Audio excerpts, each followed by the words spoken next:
Property 6, integrating a constant function. In this property, we study how to integrate a constant function. Suppose we have a real number c and we want to calculate the definite integral c dx from a to b. Since c is just a constant, we can factor it out of the integral, so we write integral from a to b c dx is equal to c integral from a to b dx. Now integral from a to b dx is x. From a to b, the whole integral result will be equal to c into b minus a. Now geometrically, this makes perfect sense, as if the function is constant, the graph is horizontal line at height c, and since the area is equal to base times height with base b minus a height c, the integral of a from a to b of c dx will be equal to c into b minus a. So integrating a constant function over an interval simply gives us the area of the rectangle. Now we move to property 7, comparing areas. If f and g are two functions continuous and defined over an interval I subset in R, if for every x between a and b, f of x is greater or equal to g of x, this means that the graph of f is always above the graph of g over the interval ab.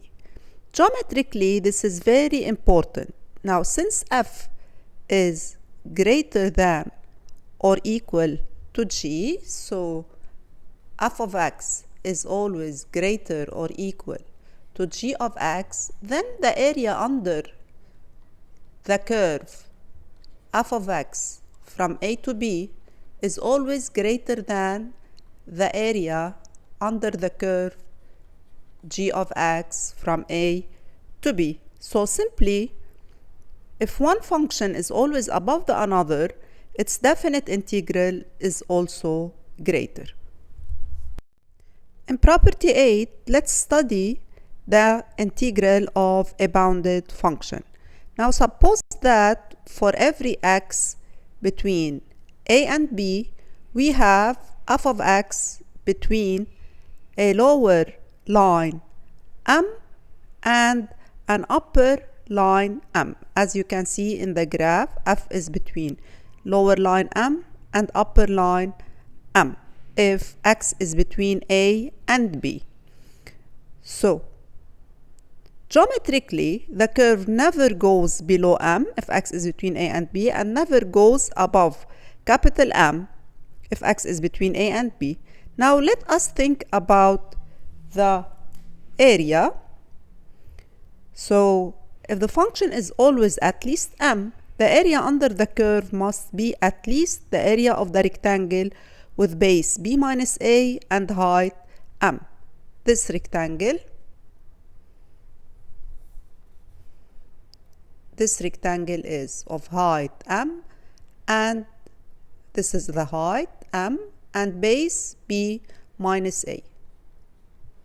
The area of this rectangle is m into b minus a. And since the function never exceeds capital M, so the area of the curve, of the area under the curve, cannot be larger than the area of the rectangle with base b minus a and height m, this rectangle.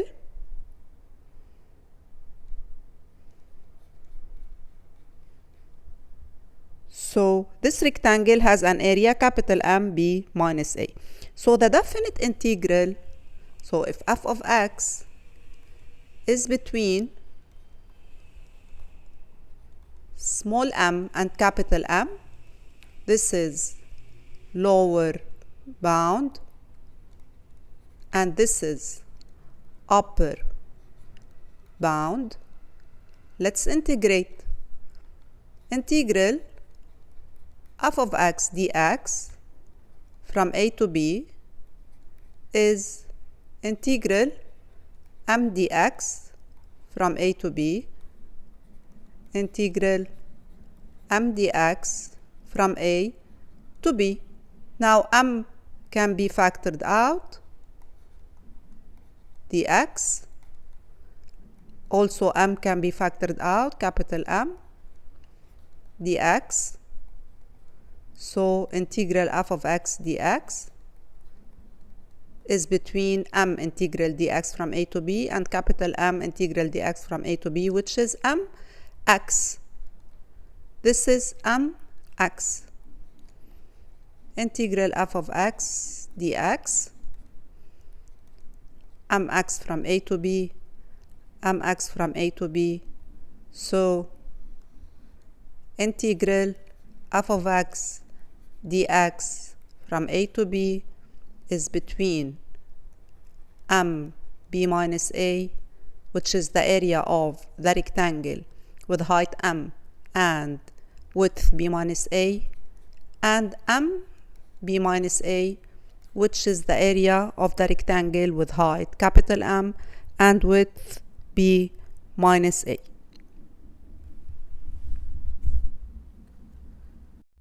Property 9, absolute value bounding the integral. The absolute value of integral f of x from a to b, f of x dx, is always less than or equal to the integral from a to b of absolute value of f of x dx. So this property says that the absolute value of the integral is never bigger, it's always less than or equal, never bigger than the integral of the absolute value. So it is either less than or sometimes equal to the integral of the absolute value. So let's make this property more clear using examples. In example 1, you have f of x equals to 1 if x is between 0 and 1 and is equal to -1 for x between 1 and 2. So the function is defined over 0, 2, and it is not continuous. Now our job here is to compare between the absolute value of integral from 0 to 2, a here is 0 and b is 2, of f of x dx and the integral of absolute value of f of x dx where x is between 0 and 2. In order to find the first one, let's calculate integral f of x dx from 0 to 2 first. So integral f of x dx from 0 to 2 will be equal, the function is divided into two intervals, the interval is divided into two, so from 0 to 1 function has value 1, so 1 dx, plus from 1 to 2 the value of the function is -1, so -1 dx, which is equal 1 dx means dx, so integral dx is x from 0 to 1, plus integral negative dx is minus x from 1 to 2, so 1 minus 0, 1, plus -2 minus -1, so -2 plus 1. The final result is 0. So integral f of x dx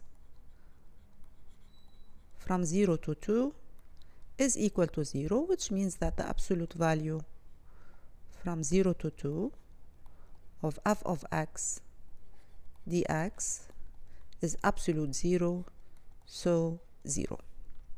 Now let's calculate the second one, integral from 0 to 2 of absolute value f of x dx.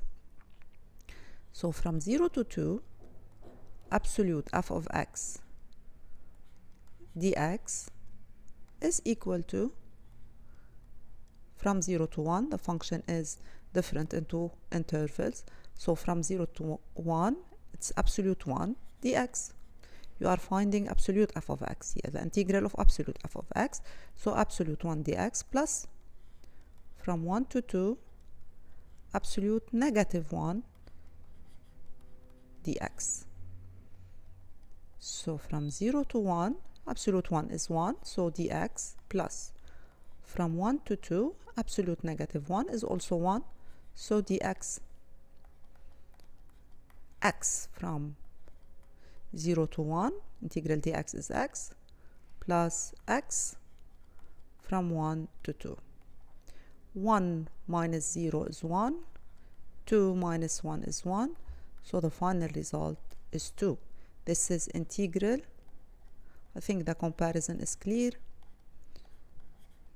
So here, the absolute value of integral f of x dx is 0, which is less than or equal to the integral of the absolute value of f of x dx. It's strictly less than in this case. Okay, so here you go. We will make another example where the two values are equal. Example 2, f of x is equal to x squared minus 1 is defined over interval negative 1, 1. Also in example 2, we need to compare absolute value of integral from minus 1 to 1. Here a is negative 1 and b is 1, f of x dx, and integral from minus 1 to 1, absolute value of f of x dx. So we will start by finding integral from minus 1 to 1 f of x dx. From minus 1 to 1, f of x dx. Here f is continuous, and also it does not change its sign. So x squared minus 1 dx, which is equal, the primitive of x squared is x cubed over 3. The primitive of minus 1 is minus x, from negative 1 to 1, which is equal to 1 over 3 minus 1 minus, now we substitute negative 1, minus 1 over 3 plus 1.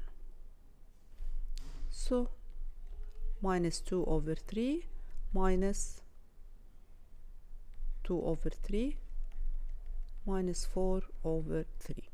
So absolute value, this is integral f of x dx from negative 1 to 1. So absolute value of integral